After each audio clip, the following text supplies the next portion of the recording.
David, un hombre que ha cruzado siglos, culturas y generaciones, un hombre recordado como rey, guerrero, poeta, adorador y líder. Pero antes de todo eso, hubo un niño, un pastor desconocido cuyo valor y fe cambiaron la historia de una nación entera. La historia de David no es solo la historia de un rey, es la historia de cómo Dios toma a alguien común y lo lleva a lugares que nadie imaginó. Es una historia de fe, valentía, errores, lágrimas, victorias y redención. Hoy te voy a contar la vida completa de David, desde los campos de Belén hasta el trono de Jerusalén. Una historia que muestra que, aunque el mundo te ignore, Dios sí te ve. Belén, un pueblo pequeño rodeado de colinas y campos donde los pastores cuidaban sus ovejas. Ahí creció David, el menor de 8 hermanos, hijo de Isaí. En aquellos tiempos, el menor no heredaba nada relevante. Hacía los trabajos que los demás no querían, y así fue enviado a los campos lejos de la atención de todos. Pero lo que parecía insignificante era entrenamiento. Mientras vigilaba sus ovejas por las noches, David aprendió a tocar el arpa, a escribir y a contemplar los cielos. Fue allí donde nacieron salmos como "El Señor es mi pastor, nada me faltará". Pero también aprendió a pelear. Se enfrentó a osos y leones que atacaban al rebaño, a golpes, con sus manos, con su honda. David protegía lo que Dios le había dado. Un día, el profeta Samuel llegó a Belén porque Dios le había dicho: de la casa de Isaí saldrá el próximo rey. Isaí llamó a sus hijos. A todos, menos a David, ni siquiera lo consideraron digno de estar presente. Samuel los vio uno por uno, altos, fuertes, hombres de aspecto impresionante. Pero Dios le repetía: no mires su apariencia, yo miro el corazón. Al darse cuenta de que ninguno era, Samuel preguntó: ¿no queda otro hijo? Y casi con vergüenza, Isaí respondió: queda el menor. Pero está cuidando ovejas. Cuando David entró, con su ropa sencilla, olor a campo y manos marcadas, Dios habló: este es Samuel. Tomó el aceite y lo ungió delante de todos. Y aunque nadie lo sabía, la historia acababa de cambiar. Aunque David había sido ungido, no se convirtió en rey al día siguiente.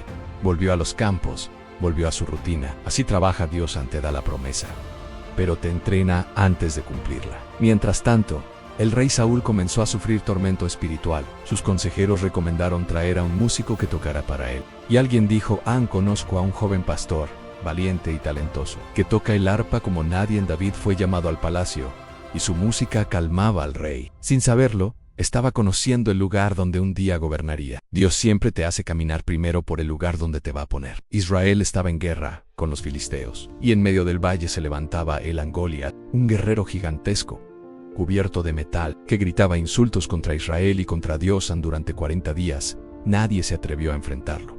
Los soldados estaban aterrados, los generales también. Ni Saúl quería intentarlo. Pero un día Isaí envió a David con comida para sus hermanos. David escuchó al gigante, y algo se encendió en su corazón. Mientras los demás veían miedo, David vio injusticia. Mientras todos veían un monstruo, David vio a alguien desafiando a Dios. Los soldados se burlaron: Tivasepela, eres solo un pastor. Saúl intentó ponerle su armadura, pero le quedaba enorme. David dijo que no la necesitaba, y caminó hacia el campo de batalla con una honda, 5 piedras, y una fe más grande que cualquier arma. Goliat gritó: ¿acaso soy un perro para que vengas a mí con palos? Pero David respondió: tú vienes contra mí con espada y lanza, pero yo vengo en el nombre del Señor. David giró la honda. La piedra salió disparada, impactó la frente del gigante y cayó. En el silencio cubrió el valle. Luego, gritos de victoria. Ese día, todos supieron que Dios estaba con David. La fama de David se multiplicó. La gente cantaba: Saúl mató a miles, David a decenas de miles. Y esa frase encendió envidia en el corazón del rey.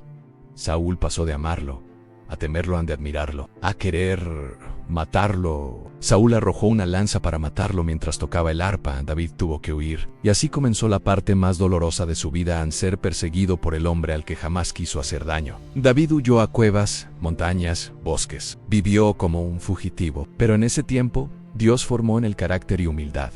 Muchas personas se le unieron, pero no eran soldados. La Biblia dice que eran endeudados, amargados y desesperados. Gente quebrada con ellos, David formó su ejército. Los transformó en los valientes y David y hombres, conocidos por hazañas imposibles. En una ocasión, David podría haber matado a Saúl en una cueva.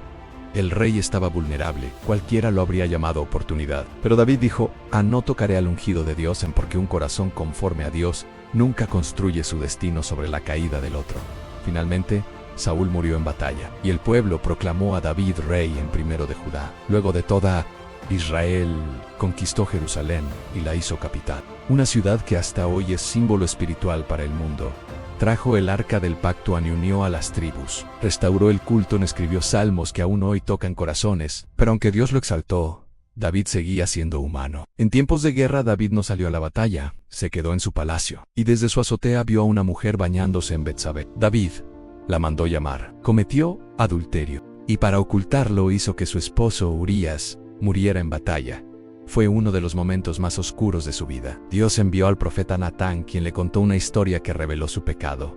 Y cuando David entendió, no buscó excusas. No se justificó. Solo dijo, he pecado contra el Señor. De ese dolor nació el Salmo 51. Uno de los textos más hermosos de arrepentimiento. Crea en mí, oh Dios, un corazón limpio. David pecó, pero volvió a Dios. David envejeció lleno de batallas, experiencias y cicatrices. Vio crecer a su hijo Salomón, a quien Dios eligió para sucederlo. Antes de morir, dejó instrucciones espirituales, palabras de sabiduría y la convicción de que todo lo que tenía venía de Dios. Murió en paz, y hasta hoy es recordado como el hombre conforme al corazón de Dios. Su legado no fue su trono, sino su corazón. Un corazón que cantó, luchó, lloró, cayó y se levantó. La historia de David nos enseña que a ningún gigante es más grande que la fe, ninguna cueva es más oscura que la esperanza, y ningún error es más profundo que la misericordia de Dios en sí. ¿Esta historia te ha gustado? Suscríbete y dale like para más contenido como este. Gracias por acompañarnos.